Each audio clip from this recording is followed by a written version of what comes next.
Moi, je lis beaucoup plus de poésie que des romans en fait. Je ne suis pas un très grand lecteur en fait de romans. Mais quand j'étais plus jeune en fait, mes premiers contacts avec la poésie en fait ont été au collège où comme j'étais dans une école mauricienne, on faisait beaucoup plus de textes anglais que français en fait. Et donc j'ai fait au niveau de la HSC, ce qu'on appelle la HSC, c'est-à-dire l'équivalent en fait du bac, des auteurs, plus de la poésie en fait, anglaise que française. D'ailleurs en français on faisait beaucoup plus des textes classiques quoi, comme Molière, comme Racine. Et en poésie anglaise, alors moi quand j'étais en HSC, j'ai eu une section en fait du cursus qui était axée sur la poésie romantique anglaise. Donc tous les grands noms en fait, hein, c'est-à-dire Keats, Wordsworth, Shelley.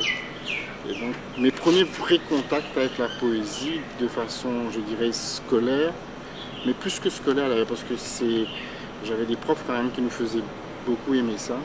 Donc ça a été vraiment la poésie romantique anglaise.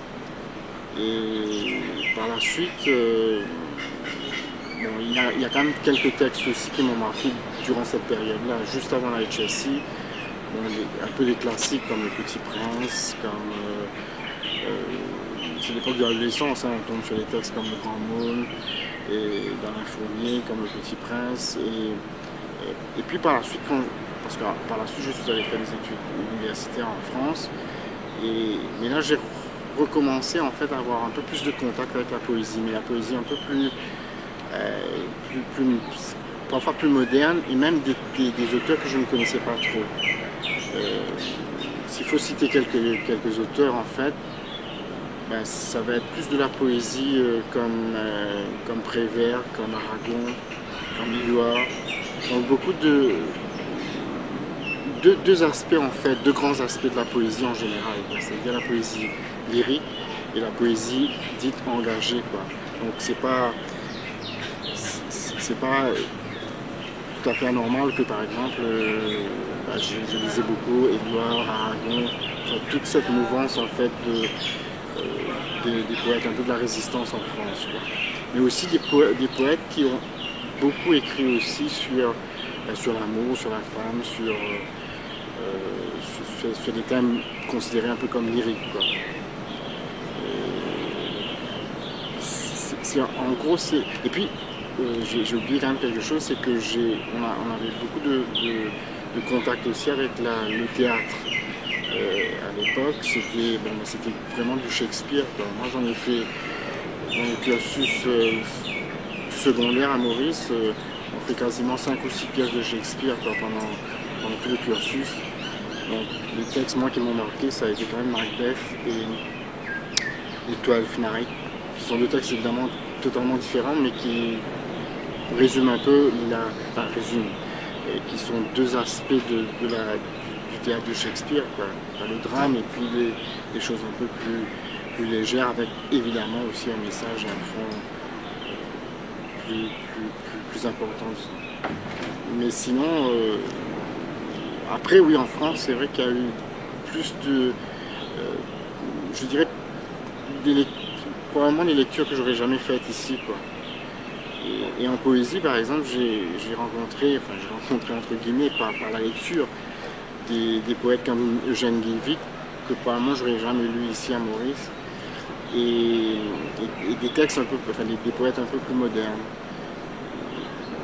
Comme je le disais au début, moi je suis beaucoup plus un grand lecteur de poésie, et aujourd'hui avec l'internet, c'est vrai qu'on a tellement de sites de poésie, on a la possibilité aussi d'en choisir, parce que c'est vrai que bon, il y a du bon, du moins bon, parfois du mauvais aussi sur les sites, mais quand on surfe, très rapidement on se rend compte où sont les bons sites, et c'est un outil qui permet aussi d'avoir, disons, un peu des références de poésie qu'on n'aurait peut-être pas en bibliothèque ou en librairie, quoi. Il y a des gens, enfin je lis beaucoup par exemple enfin je vais beaucoup sur les sites où il y a des jeunes qui écrivent, donc c'est intéressant aussi de voir quelles sont les nouvelles, disons, tendances en poésie. Par exemple, moi je me suis beaucoup intéressé au slam à un moment pour voir comment ces gens-là écrivaient, quelle était leur préoccupation et quel est le rythme aussi qu'ils emploient en poésie. Et contrairement à moi, j'ai des amis poètes qui sont un peu réticents par rapport au slam en me disant oui, bon, c'est le slam, c'est pas très... Mais je trouve qu'en fait, c'est quand même pour les jeunes, et ça on le voit quand on, par exemple ici à Maurice, c'est quand même un mouvement qui a un peu pris de l'ampleur depuis quelques temps. On rencontre comment les jeunes viennent à la lecture en passant par le slam, parce qu'ils se rendent compte en fait que la poésie n'est pas aussi intellectuelle entre guillemets comme on a tendance à le croire, et que les poètes ne sont pas des gens complètement coupés de la réalité, c'est pas des gens qui vivent dans un espèce de tour d'ivoire et qui ne s'inquiètent pas par exemple des problèmes sociaux, même politiques du monde, quoi. La poésie c'est aussi une façon de... moi je sais que quand j'écris, c'est vrai qu'il y a aussi les deux aspects, quoi. Il y a l'aspect d'une poésie engagée. J'écris beaucoup de textes, surtout en créole d'ailleurs, ça c'est un peu bizarre, mais j'écris beaucoup plus de textes disons, sur la société mauricienne, sur les travers des gens, etc. Plus en créole qu'ailleurs qu'en français. Donc, il y a pas mal de gens qui me disent ça, et même si au début ça m'agaçait un peu, mais je me rends compte que c'est pas totalement faux, quoi, en fait. Et il m'arrive aussi d'écrire en français aussi des textes qui sont un peu plus, je dirais, revendicatifs quelque part, mais c'est plus en créole probablement parce que c'est ma langue maternelle, où j'arrive à peut-être mieux dire ces choses-là et à essayer de dire les choses qui sont quand même peut-être plus importantes pour moi en tant que Mauricien, en fait. Parce que cette langue me permet probablement d'être un peu plus authentique. Je ne dis pas que le français, parce que moi en fait j'ai quand même une relation avec les deux langues qui sont un peu spéciales. C'est quand on était gosse à la maison, je crois que mes parents en fait nous parlaient aussi bien en français qu'en créole, quoi. Donc j'ai parfois tendance à dire d'ailleurs que ce sont, je dis pas que ce sont mes deux langues maternelles, parce que bon, c'est un peu bizarre de dire ça, mais je préfère dire que c'est les deux langues qui m'ont materné, en fait. Et je pense que par la suite, écrire dans les deux langues c'est complètement quelque chose pour moi qui est tout à fait naturel, quoi. Je me suis jamais posé la question de savoir pourquoi j'écris en créole, pourquoi j'écris en français, à quel moment j'écris en créole. C'est souvent des questions que les gens nous posent, en fait, pour les gens pour les auteurs qui sont bilingues. Pourquoi vous écrivez en telle langue? Mais moi, cette question-là, c'est pas une question qui me paraît vraiment importante. Le premier contact, par exemple, avec la poésie mauricienne, ça a été Édouard Monique. Je me souviens, j'avais 15 ou 16 ans, il y avait le recueil En mémoire du mémorable qui venait de sortir. Et je l'avais acheté avec mes parents me donnaient de l'argent de poche, donc j'avais acheté ça dans une librairie à Port-Louis, et ça m'avait... Enfin, moi à l'époque je commençais à écrire des textes, mais enfin, bon, c'était vraiment des petites choses, quoi. J'écrivais de la poésie à l'époque, en fait, en gros je tenais un journal intime, quoi, mais je le faisais en vers, quoi, parce que je me suis toujours, enfin depuis que j'écris, en fait, c'est la manière qui m'a toujours... j'ai toujours écrit en vers, quoi. Donc quand j'écrivais, par exemple, c'est les préoccupations que quelqu'un aura à 15 ans, 16 ans. Hein. Donc, vous voyez, c'est l'époque de l'adolescence, c'est les premières rencontres amoureuses. Alors on écrit beaucoup sur ces choses-là, mais on écrit en fait très mal, quoi. Enfin, on ne se rend pas compte de ça, mais... Et avoir, par exemple, un texte comme celui d'Edouard, où on se rend compte que la poésie c'est aussi quand même du travail, c'est aussi un travail sur la langue, c'est aussi un souffle, c'est aussi du rythme. Et quand, par rapport au texte que j'écrivais à l'époque, je trouvais ça très nul, quoi, finalement, ce que j'écrivais. Et ça a été quand même, il y a eu quelques rencontres comme ça. Après, il y a eu Prévert, par exemple. C'est à peu près à la même époque, en fait, que j'achète le recueil probablement le plus connu de Prévert, quoi, qui s'appelle Parole. Je les achète, en fait, ces deux recueils-là, quasiment en même temps. Et donc là aussi c'est pareil, c'est un choc, quoi, parce que je me rends compte qu'en poésie, ce type qui emploie à la limite la langue de tous les jours arrive surtout donc à dire des choses très fortes sur la société, sur la bêtise des gens, aussi sur l'amour, aussi, enfin tous les thèmes un peu qu'on aborde en poésie, quoi, et qui le fait dans une langue qui n'est pas forcément alambiquée, qui n'est pas une langue, mais travaillée évidemment, travaillée, parce que bon, là, on reproche souvent par exemple à ce genre d'auteur une certaine facilité, mais moi je n'ai jamais cru en la facilité, parce que j'écris quand même depuis 30 ans, je sais ce que ça veut dire écrire en fait. Créer, c'est jamais de la facilité. Au contraire, je crois que quand on a l'impression en lisant que bon voilà, c'est très lisible, c'est facile, ça touche les jeunes, il y a des textes, même un gosse de 10 ans, 12 ans le comprend, quoi. Il y a évidemment différents niveaux de lecture, mais bon, donc c'est aussi une poésie qui m'a marqué. Après, quand j'ai commencé vraiment à vouloir écrire, mais pas des choses que j'écrivais à l'époque, des choses un peu juste pour, comme je le disais, en fait, je tenais en fait, entre guillemets, un journal intime, et bon, faire des choses un peu, pas uniquement personnelles, mais aller un peu plus sur des sujets, par exemple, de société, sur l'île aussi, parce que au début, les premiers textes, je pense que jusqu'à l'âge de 20 ou 21 ans, j'ai quasiment pas écrit sur l'île en fait. J'ai quitté l'île Maurice en fait quand j'ai eu 18 ans pour aller faire des études en France. Et tous ces textes, jusqu'à je pense 20 ou 21 ans, il n'y a pas eu vraiment de texte sur l'île. Il y avait des textes très très personnels, il y avait des choses. Après une rencontre aussi, une rencontre toujours de lecture, ben, ça a été Aragon en fait. Et Aragon pour moi, je suis arrivé un peu par hasard, enfin pas par hasard parce que je connaissais Aragon quelque part parce que j'avais des amis qui écoutaient beaucoup par exemple des chansons de Ferrat, etc. Donc il y avait un album qu'il avait fait avec des textes d'Aragon. Il y a aussi Léo Ferré qui a mis pas mal de chansons d'Aragon en musique. Et en fait en licence de lettres, il y avait Aurélien qui était au programme, mais Aurélien n'est pas évidemment, c'est un roman. Et en même temps, bon, c'est un roman, on peut dire que c'est une belle prose poétique en fait. Et après, j'ai une amie à l'époque qui me dit il faut que tu lises ça. Enfin, elle savait, je lui ai montré quelques textes que j'écrivais, elle me dit mais il faut que tu lises, je vais te faire voir un livre d'Aragon qui s'appelle le roman inachevé. Et contrairement à son titre, en fait, c'est un recueil de poésie, quoi. Et pourquoi c'est un choc? Parce que Aragon l'écrit, je pense, il a quand même quasiment, je crois, 60 ans à l'époque quand il l'écrit. Et il raconte sa vie, en fait. Il raconte sa vie il raconte son enfance. C'est quelqu'un qui découvre, je crois, à 10 ou 12 ans que la femme qu'on lui présente comme sa sœur est en fait sa mère, quoi. Et il y a donc toute son histoire personnelle. Mais comme son histoire personnelle est liée aussi à l'histoire, quoi, je veux dire, avec la résistance, avec le Parti communiste, avec aussi des choses qu'il a niées. Mais dans ce recueil est formidable parce qu'il dit des choses probablement qu'il n'avait jamais dites ou acceptées avant. Et moi quand je lis ça à l'époque, bon, j'ai quoi, 21 ans, et j'ai un choc parce que je me rends compte que on peut aussi être très très personnel en fait en poésie, mais aussi être universel en même temps, parce qu'il y a des thèmes qu'il aborde sur son enfance par exemple, et sur les choses auxquelles on croit à un moment et puis qui vous déçoivent par la suite. Il y a toute une série en fait de thèmes qu'il aborde qui m'avaient beaucoup touché à l'époque, qui me touchent d'ailleurs toujours, quoi.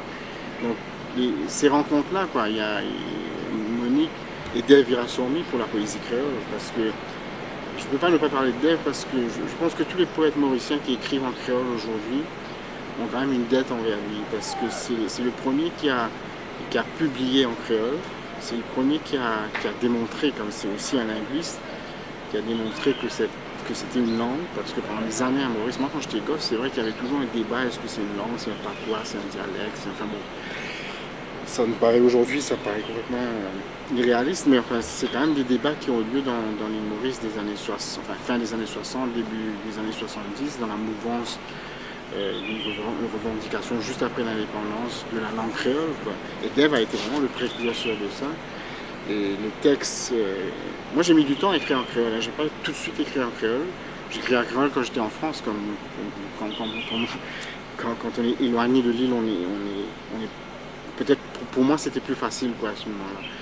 Et après, j'ai pas arrêté parce que j'ai retrouvé dans cette langue-là, parce qu'au début, il y avait quand même cette force de déviation en mieux. On se disait, si on écrit en créole, il faut quand même être un peu à la hauteur de ça, parce qu'il y avait quand même pas se placer la barre un peu haut, quoi.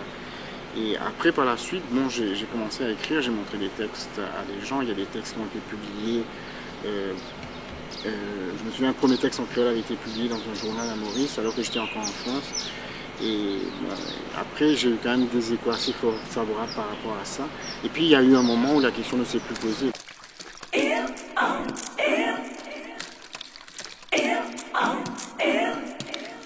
Je vis à Beaubassin, dans un quartier qui s'appelle la Cité de Rosny. En fait, c'est un quartier qui est limitrophe entre Beaubassin et Roseville. Et moi, nous, mes frères et moi, on est nés à Beaubassin. Et après, on a passé toute notre enfance par la suite à Goodlands, puis on va revenir dessus après. Mais bon, parler du quartier, en fait, moi, honnêtement, je vis dans un quartier où je ne suis pas là la plupart du temps, en fait, parce que je travaille à Port-Louis et je vais travailler assez tôt le matin et je rentre en fait assez tard, donc c'est pas un quartier où je vis vraiment, quoi. Par contre, c'est vrai que les week-ends et puis quand je suis en vacances par exemple, ben, j'aime bien, moi je suis un grand marcheur, hein, c'est-à-dire que j'aime bien, j'aime pas beaucoup conduire, d'ailleurs j'ai même pas mon permis de conduire, hein, donc je ne conduis pas, mais je marche beaucoup. Et c'est une habitude que j'ai prise depuis que je suis enfant, et même que j'ai aussi, que je faisais beaucoup en France en fait, parce que je vivais à l'époque en cité universitaire et pour aller à la fac, bon, il fallait faire une correspondance en 2 bus et c'était un peu compliqué pour moi, donc j'allais plutôt à pied. Ça me faisait quand même quasiment 15 ou 20 minutes de marche pour arriver jusqu'à la fac. Mais j'aimais ça parce qu'en plus en hiver, ça réchauffe quand on marche, quoi. Et j'ai gardé cette habitude-là et aujourd'hui, par exemple, je vais de chez moi jusqu'à Roseville. Ben, quand il fait beau, en fait, je vais à pied, quoi. Je ne vais pas prendre le bus. C'est un quartier où, comme je le disais, on est limitrophe en fait entre Beaubassin et Roseville. Et donc Beaubassin, en fait, c'est sûr, ça me rappelle plus d'ailleurs. Moi, j'ai le souvenir de Beaubassin ben, quand j'étais enfant, en fait, parce que mes grands-parents habitaient à Beaubassin. Et c'est une ville qui a toujours été liée à l'époque où ben on venait par exemple pour tous les anniversaires. C'était à l'époque en fait où dans les familles mauriciennes, tous les anniversaires, par exemple des cousins, des oncles, des tantes, en tout cas chez nous, hein, ça se faisait chez mon grand-père à Beaubassin. Donc nous on sortait de Goodlands, on venait jusqu'à Beaubassin.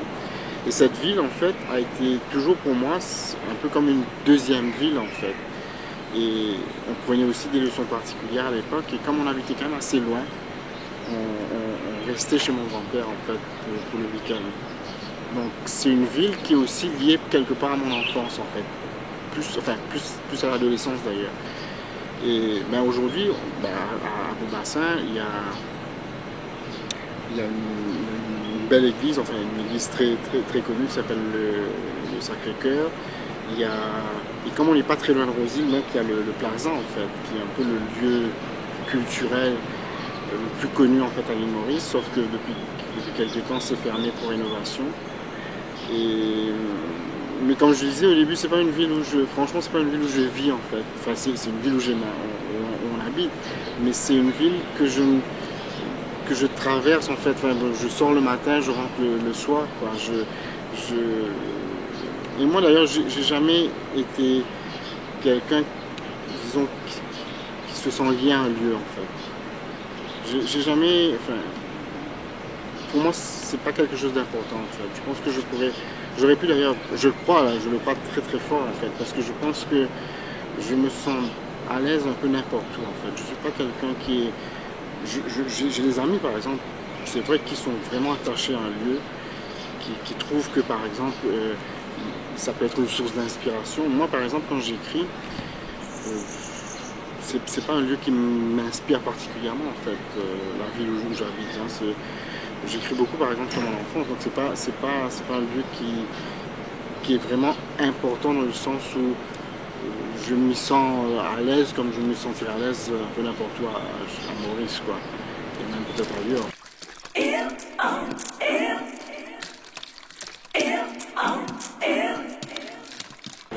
Comme je disais, en fait, on est né à Beaubassin, donc j'ai deux frères, on est trois frères, et mes parents mon père est pharmacien, donc il a ouvert une pharmacie à Goodlands qui se situe dans le nord-est de l'île en 1965. Donc moi j'avais 3 ans à l'époque et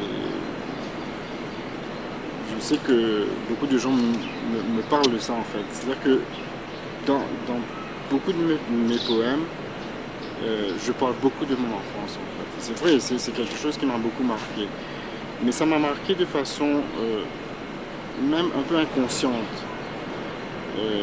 Goodlands à l'époque c'était quand même un village, quoi. C'était pas une ville. Aujourd'hui, ça a beaucoup changé. Hein. Aujourd'hui c'est quasiment une ville aussi importante par exemple que Vracois. Mais à l'époque c'était, quand on est arrivé à Goodlands, je veux dire c'était vraiment le village dans le sens où les gens étaient. Il y avait une relation par exemple humaine qu'on ne retrouve plus je trouve aujourd'hui en Maurice. Par exemple, je me souviens quand les premières maisons où on habitait, il y avait des relations de voisinage qui étaient quand même extraordinaires. Un truc simple, un truc bête, comme par exemple dans chaque... C'était les grandes cours souvent hein, dans ces maisons-là. Donc il y avait beaucoup d'arbres fruitiers. Et quand les arbres fruitiers rapportent, évidemment, tous les fruits sont mûrs en même temps. Et on distribuait aux voisins en fait. Aujourd'hui, je sais par exemple qu'il y a des gens qui vendent en fait ils vendent ça aux marchands, quoi. Ça, c'est un exemple pour dire qu'il y avait une espèce de solidarité entre les gens. Et nous, on a baigné dedans, parce que mon père n'a pas voulu... je me souviens, quand il s'est agi de nous scolariser, il y a des gens à Goodlands qui me disaient « Mais tu vas pas envoyer tes enfants dans l'école à Goodlands, parce que c'est quand même des écoles qui ne sont pas très réputées, c'est pas des... Il faut les envoyer en ville comme les gens faisaient. Goodlands est à côté d'une propriété sucrière à l'époque, hein, Saint-Antoine, qui a fermé depuis. Et les gens, surtout les gens de la propriété, lui disaient « Mais non, tu te rends compte, tu vas pas envoyer des enfants à l'école à Goodlands parce que c'était pas des écoles réputées, c'était quand même des petites écoles de quartier en fait. Hein. » Et mon père avait une réponse, enfin moi je l'ai appris beaucoup plus tard, c'est ma mère qui m'a raconté ça, elle m'a dit que non, j'ai choisi de venir travailler à Goodlands, je ne comprends pas comment mes enfants, eux, peuvent aller à l'école ailleurs que dans le village où j'ai choisi de travailler. Donc, et là, ça a été vraiment une chance extraordinaire parce que mes cousins, la plupart de mes cousins ont fait leur scolarité en ville parce que c'est des gens qui habitaient en ville, quoi. Et la chance qu'on a eue à Goodlands, et quand on se retrouve d'ailleurs avec les trois frères, on en parle beaucoup, c'est qu'on était dans une école où il y avait toutes les couches sociales, où il y avait je veux dire, toutes les communautés de l'île, où il y avait aussi bien les fils du pharmacien que la fille du boutiquier, la fille du boulanger, enfin je veux dire, c'était vraiment c'était l'île Maurice en fait. C'était l'île Maurice comme réelle. C'est pas l'île Maurice. J'en parle avec le recul aujourd'hui, hein, parce que évidemment quand on est gosse, on se rend pas compte de la chance que c'est en fait. Hein. Sauf que nous, on était tout le temps avec les gens du village. Quand on jouait au foot par exemple dans la rue, parce qu'il n'y avait pas beaucoup de place pour aller jouer au foot, donc on faisait des grands matchs de foot avec des équipes qu'on constituait à 2 ou 3, mais dans la rue, quoi, juste devant la maison. Et cette espèce de proximité qu'on a eue avec les gens du village a fait qu'on a grandi en fait. Moi, je le dis aujourd'hui, et je le vois par exemple par rapport à ne serait-ce qu'à par rapport à mes cousins, quoi, qui eux ont grandi en ville et sont allés dans des écoles quand même un peu réputées où, il faut quand même bien le dire, c'est quand même une seule classe sociale. C'est pas une seule communauté, mais souvent c'est une seule classe sociale qui est là, quoi. Donc le contact avec les gens, ce qu'on appelle aujourd'hui un peu les gens de peu, quoi. Le contact, enfin, cette espèce de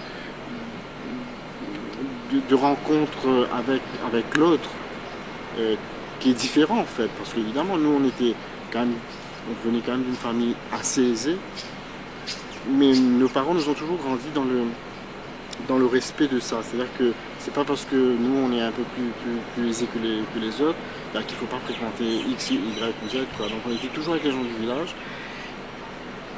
Et je le sens aujourd'hui parce que quand j'écris sur mon enfant, j'écris beaucoup de textes sur mon enfance, hein, beaucoup de textes. Il y a même le texte que j'ai récité la dernière fois, là, qui avait été vraiment inspiré par l'école où j'ai été scolarisé.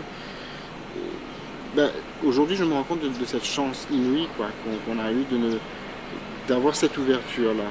Et d'être en fait, probablement même à notre insu, en contact avec l'île Maurice.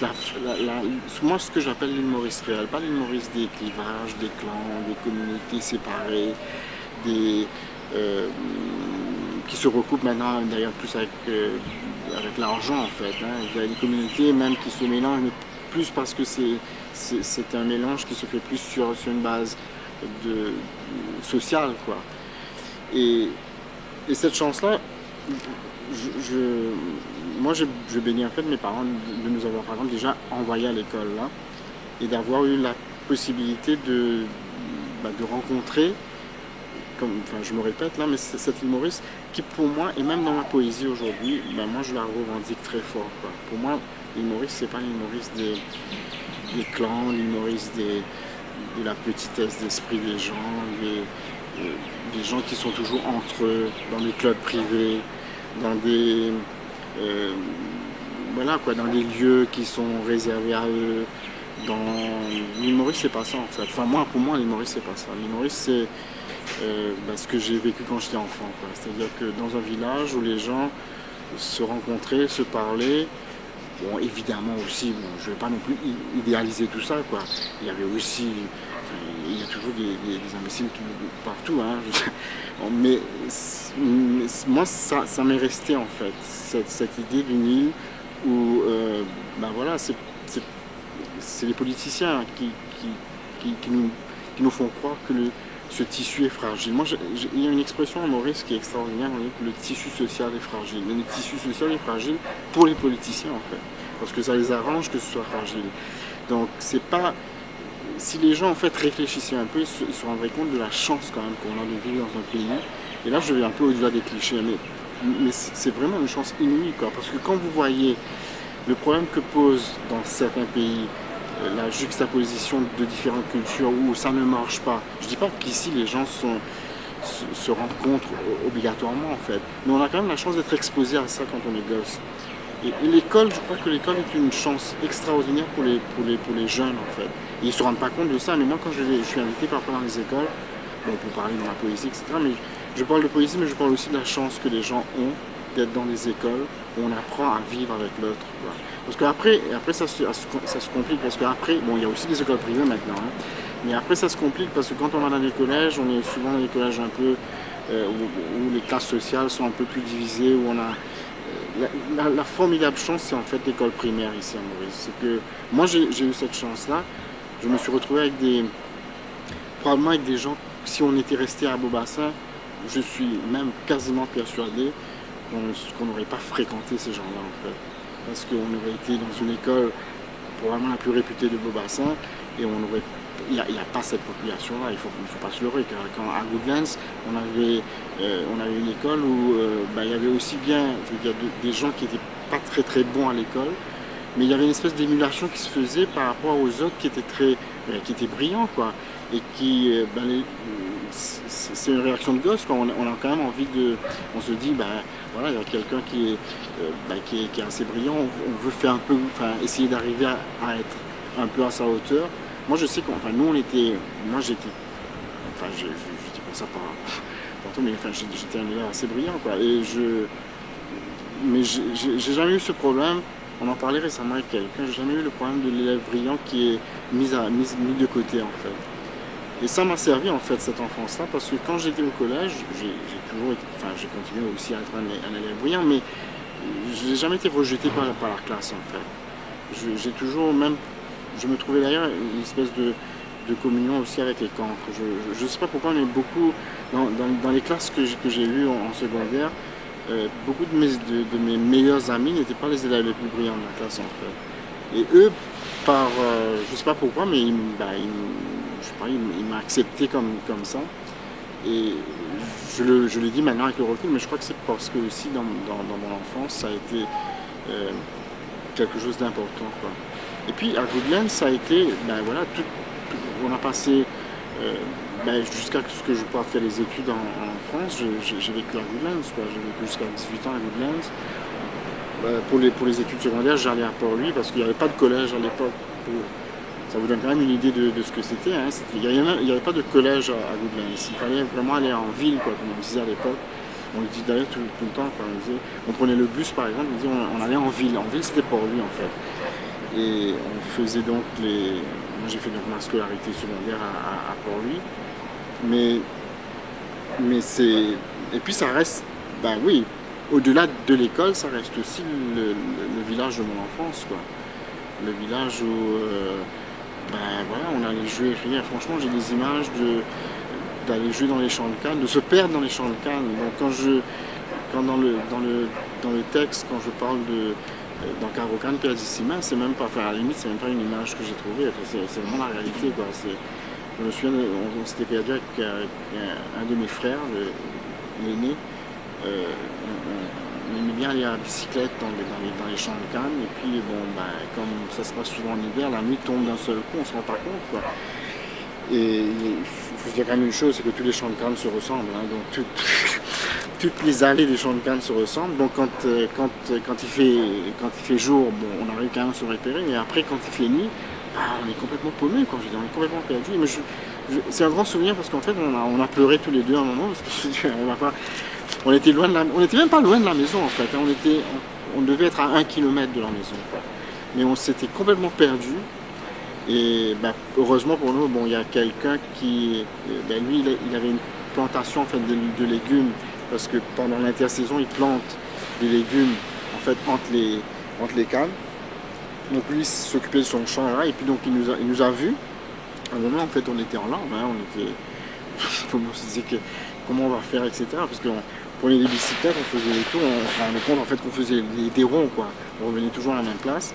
Et puis lui nous a dirigés vers la maison. C'est un grand souvenir d'enfance, hein. C'est d'arriver complètement perdu, et puis de rentrer à la maison et de se faire réprimander parce que nos parents nous disaient vous pouvez aller comme ça, un peu vagabonder, mais on avait toujours l'heure, il fallait toujours rentrer à 1 heure, quoi. Mais là, on n'avait pas vu que la nuit tombait. Un autre souvenir, c'est probablement quand j'étais en ce qu'on appelait la FIRST à l'époque. La FIRST, en fait, c'est le CP, hein. C'est la première année d'école primaire. Et donc, il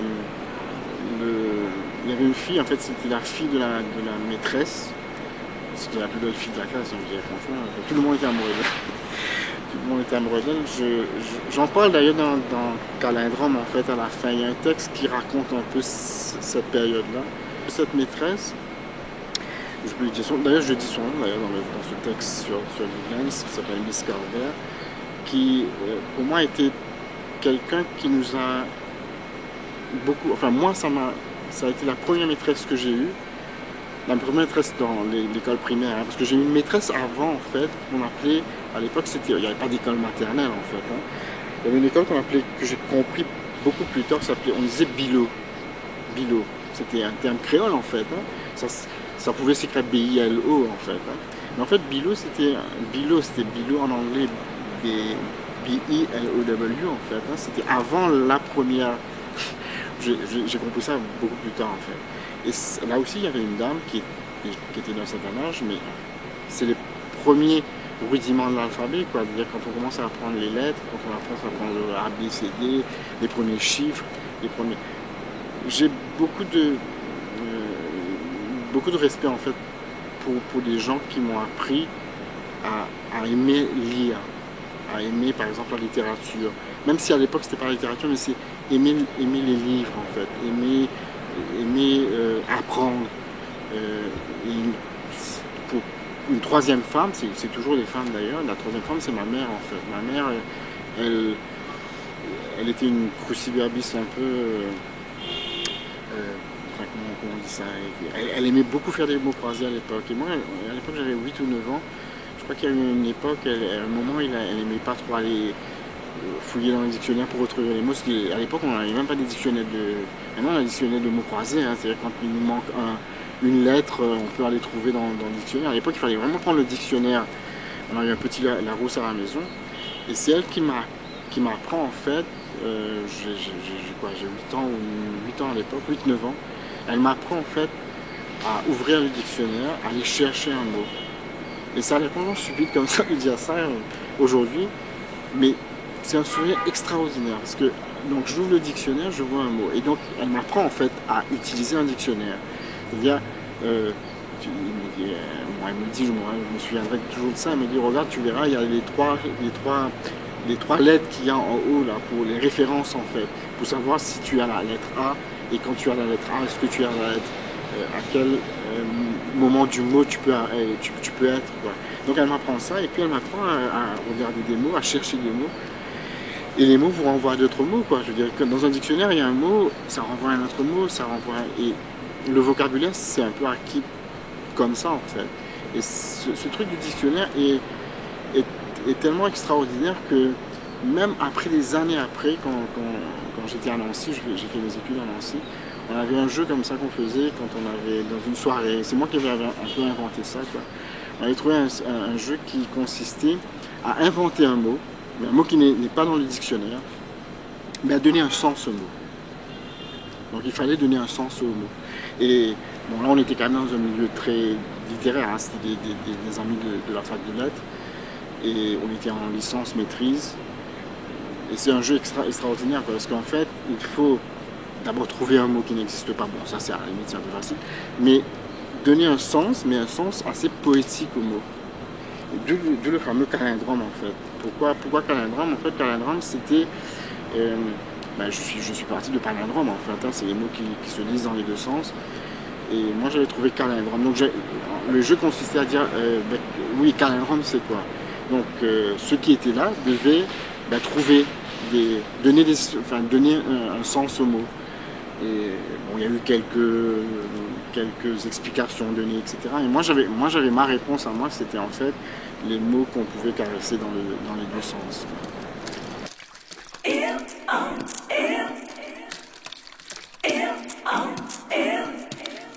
J'ai publié 4 recueils de poésie.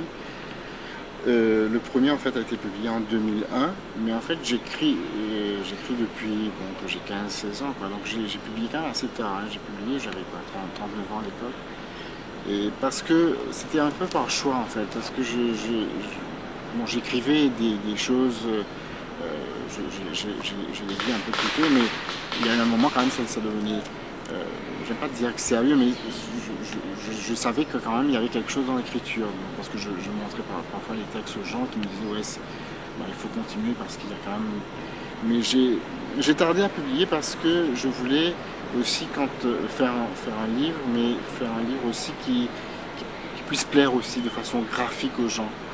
Et après entre-temps j'avais rencontré Patrice Hoffman, c'est lui qui est le concepteur graphique en fait de mes livres. Et donc cette rencontre s'est faite à ce moment-là et voilà, on a voulu aller de l'avant et depuis on a travaillé tout le temps ensemble.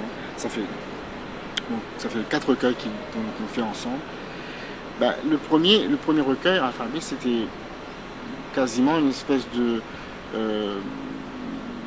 choix poétique entre des textes que j'avais écrits depuis l'âge les textes que je considérais quand même publiables, c'est-à-dire à partir de 22-23 ans, jusqu'à ce que je publie, donc c'était en 2001. Donc ça couvrait quand même à peu près 15 ans de poésie en fait.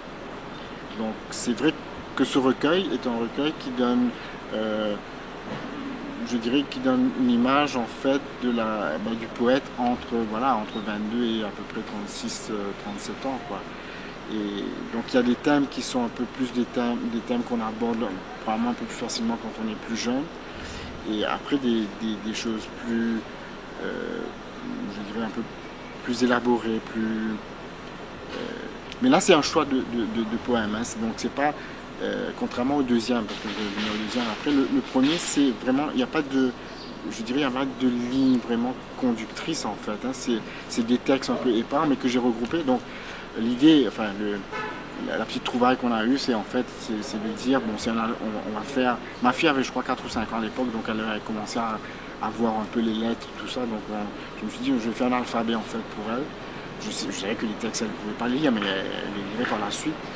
Et donc on a fait un choix de textes de A à Z. Et comme moi j'écris dans les deux langues, donc c'était facile aussi de trouver des... c'est les titres en fait qui commencent par A, par B, etc. Donc ça commence par amour mérisien pour A, puis battante et battue. Ça va comme ça jusqu'à Z. Et donc même pour les lettres comme K ou Z en créole, c'est assez facile de trouver des titres, quoi. Donc ça, je dirais, c'est un recueil de choix, en fait, de choix de poèmes qui traversent une période à peu près de 15 ans d'écriture. Et puis pour le deuxième, c'est vrai, pour mélanger ça, moi là, j'ai voulu vraiment faire une chose un peu plus élaborée, pas plus élaborée dans le sens un peu plus qui a un peu plus de profondeur, mais aussi c'est en 3 parties en fait mélangées. Il y a une partie qui parle un peu, je résume ça comme ça, hein, c'est un peu l'enfance de l'île, ça parle un peu de l'esclavage, ça parle beaucoup en fait de la langue créole qui est née avec l'esclavage. Et j'ai souvent d'ailleurs, je dis ça souvent, je trouve que on peut faire un parallèle comme ça entre le créole et le blues en fait. Parce que c'est quand même deux choses extraordinaires qui sont nées dans des circonstances complètement ignobles, quoi, je veux dire, franchement. Et je trouve, donc je voulais pas aborder l'esclavage dans le sens si, il y a quand même des images dans ce texte qui un peu dénoncent ça, quoi. Mais en même temps, je voulais parler au fait de la naissance de cette langue-là voilà, dans un moment tragique, en fait, de l'histoire. Et d'où le parallèle avec le blues, en fait, hein, c'est-à-dire que c'est quand même la musique qui est née dans les champs de coton, quoi, je veux dire. Et la deuxième partie, c'est la partie donc, où je parle vraiment de mon enfance. Donc je dis là, c'était l'enfance de l'île et puis l'île de la France. Et puis il y a une troisième partie où il y avait quelques textes donc, que j'avais pas, parce que comme dans l'alphabet, il n'y a que 26 lettres. Donc il y a des textes que je n'avais pas pu mettre dans le premier recueil, donc je les ai mis en fait dans la troisième partie de ce recueil.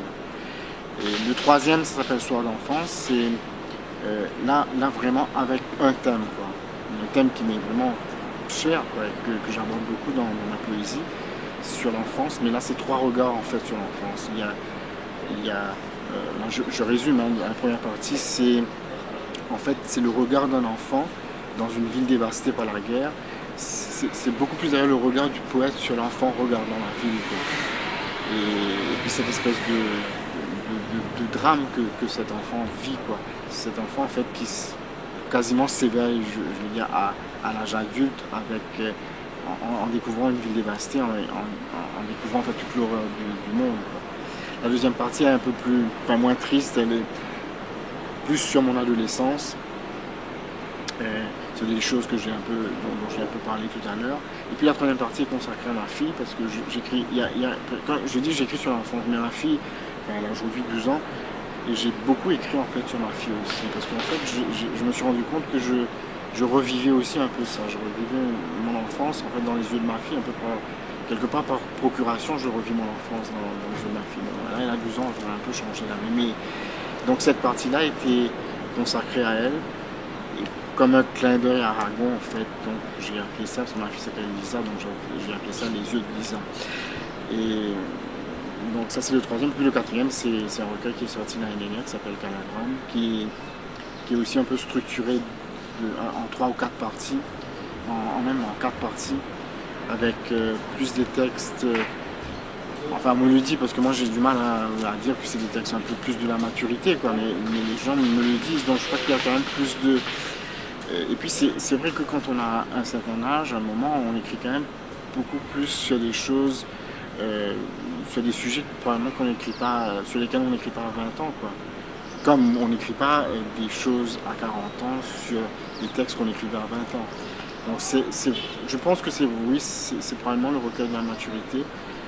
Et en gros, donc dans l'œuvre, c'est ça, je crois que je l'ai un peu abordé tout à l'heure, c'est-à-dire qu'il y a... je reste quand même un peu, pas fidèle, mais j'ai beaucoup aimé la poésie lyrique. J'ai commencé d'ailleurs, comme je disais, par la poésie romantique anglaise. Et c'est vrai qu'il y a une partie de ma poésie qui est lyrique. Bon, il y a des gens qui me disent que on préfère quand tu es plus, disons, dans la poésie, un peu plus engagé sur l'île, sur la... Moi, je trouve que c'est deux aspects de ma poésie. Moi, je revendique tous les deux, en fait. Mais dans l'œuvre, il y a une chose qui est quand même vraie, et pour tout le monde, enfin, tous les gens qui me lisent, le disent, et c'est vrai, quoi. C'est quand même une grande part de l'enfance qui revient.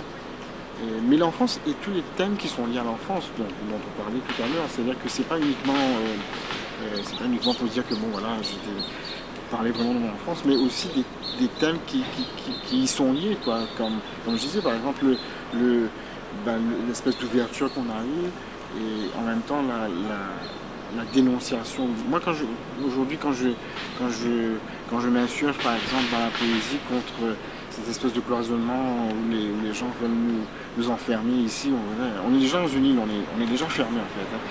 Et il y a la mer autour, mais une île, c'est quand même un endroit fermé, quoi. Et on veut en plus nous enfermer dans cette île-là, dans d'autres petits clans, dans d'autres petites prisons, quoi. Et moi, j'ai connu tellement une enfance qui était ouverte sur des gens que, ben oui, c'est vrai que je m'insurge concernant la poésie. C'est vrai que je me dis qu'on ne se rend même pas compte de la chance qu'on a, en fait. On ne se rend pas compte de la chance qu'on a de vivre dans une île où ben voilà, on peut être... moi je suis athée, hein, donc, mais en même temps pour les gens qui sont, je veux dire, une église, une pagode, une mosquée qui sont quasiment à 10 mètres l'une de l'autre, quoi. Cette chance-là, je crois que si les Mauriciens en fait se rendaient compte de la chance qu'ils avaient de pouvoir déjà être, ne serait-ce qu'être d'avoir cette proximité-là avec d'autres cultures, d'autres religions, je pense qu'on aurait beaucoup avancé d'ailleurs.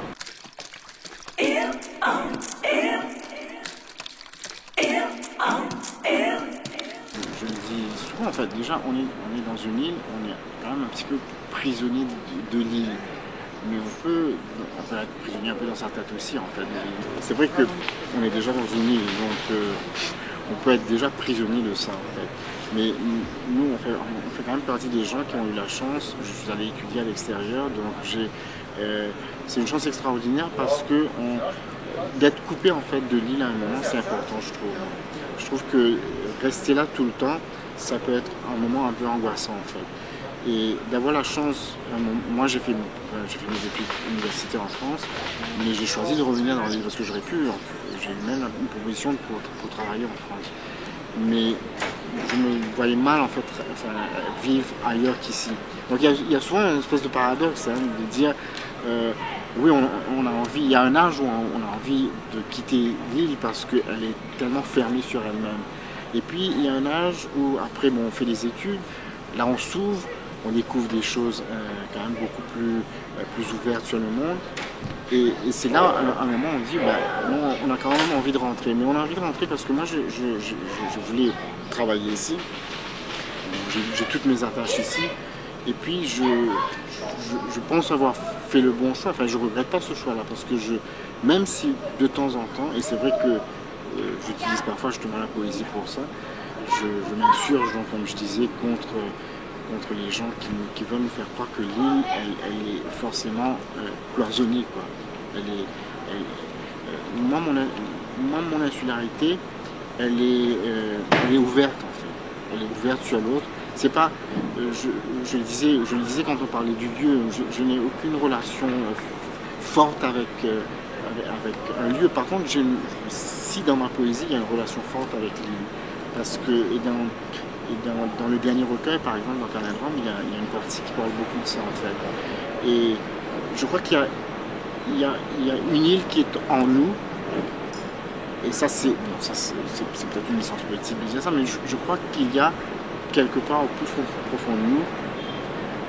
Moi, pour ma part, c'est comme ça. Il y a une île dont je rêve. Il y a une île Maurice qui, pour moi, devrait être une île que moi, j'ai connue quand j'étais enfant. C'est-à-dire cette île beaucoup plus sereine. Parce qu'on est quand même dans un pays où il y a beaucoup de préjugés, il y a beaucoup de choses non dites. Je trouve qu'on doit de plus en plus le dire. Je crois je crois qu'il faut qu'on arrête de se taire. Il y a eu des moments, et moi je l'ai tellement fait, moi d'ailleurs, que je me suis tellement tué pendant longtemps, que j'ai quand même beaucoup plus de facilité à le dire maintenant. Donc je trouve qu'on est aujourd'hui dans une île où il faut qu'on dise des choses. Quand on voit par exemple sur ce qui s'écrit dans ce qu'on pourrait appeler un peu les nouveaux romans mauriciens, qui abordent quand même des thèmes qui n'étaient pas abordés il y a 30 ou 40 ans, quoi. À l'époque, les romans, c'était quand même des choses très classiques. C'était un peu quand même l'île un peu rêvée, pas l'île Maurice réelle, quoi. On revient pas à cette histoire du pays rêvé, du pays réel, mais et aujourd'hui, je trouve que les romanciers mauriciens parlent beaucoup de leur île, mais parlent aussi de l'île dans laquelle ils et elles vivent vraiment, quoi. Je trouve que c'est très important qu'on arrive à exprimer ça, en fait. Qu'on arrive à dire, ben voilà, on est dans une île qui est belle, qui est magnifique, mais il y a quand même beaucoup de choses qu'il faut dénoncer. Il y a quand même des poches de misère dans cette île, il y a quand même des gens, il y a quand même une société à deux, même à trois vitesses, il y a des gens qui n'ont pas le minimum vraiment requis pour vivre, quoi. C'est pas une île paradisiaque, l'île Maurice, hein. C'est une île paradisiaque sur les cartes postales et sur les brochures touristiques, mais c'est cette île-là. Et aujourd'hui, même moi maintenant dans mon écriture, j'ai envie de vraiment parler de ça, quoi. Et le projet avec justement Éric Triton, c'est aussi lui c'est le plus grand bluesman de l'île, quoi. Et voilà comment on l'a bouclé, quoi. Voilà comment le créole rejoint le blues. Et ce que je disais à un moment, voilà comment ces deux choses, enfin ces deux entités qui sont nées au moment de l'esclavage, dans deux contrées différentes. Et je trouve que le blues est quand même une musique qui vraiment donne la force aux mots, quoi. Et que quand Eric, par exemple, chante, là on a un projet ensemble pour faire un disque, et les quelques textes qu'il a déjà mis en musique, moi je suis épaté par ça, parce que c'est pas parce que je suis l'auteur des textes, hein, c'est parce que la force qu'il a, là il ne le dit pas, il le chante, mais il a une voix extraordinaire, Eric Triton. Donc quand il le chante, ça porte tellement plus le texte que quand c'est écrit comme ça. Même moi, si je le dis, ça n'a pas cette force-là, quoi. Et aujourd'hui, j'ai de plus en plus envie, oui, d'aller dans cette direction-là. Le prochain recueil, probablement, va être beaucoup plus un recueil qui sera centré sur l'île, quoi. Peut-être un peu moins sur l'enfance cette fois-ci, mais vraiment, et puis je pense aussi que je suis arrivé à un âge où j'ai plus envie de me taire. J'ai plus envie de me taire, j'ai envie vraiment de dire des choses. Je trouve que c'est quand même très très réjouissant que ça se passe maintenant, quoi. Que les gens puissent aussi, par la littérature, parce que la littérature c'est quand même aussi dire le monde, quoi. Et dire le monde, c'est pas uniquement dire la beauté du monde, c'est dire aussi les travers, c'est dire aussi la misère, c'est dire aussi la bêtise des gens, c'est dire aussi la chance qu'on peut avoir si on veut vraiment inventer cette île dans laquelle on devrait tous vivre, mais vivre dans le sens le plus noble du terme.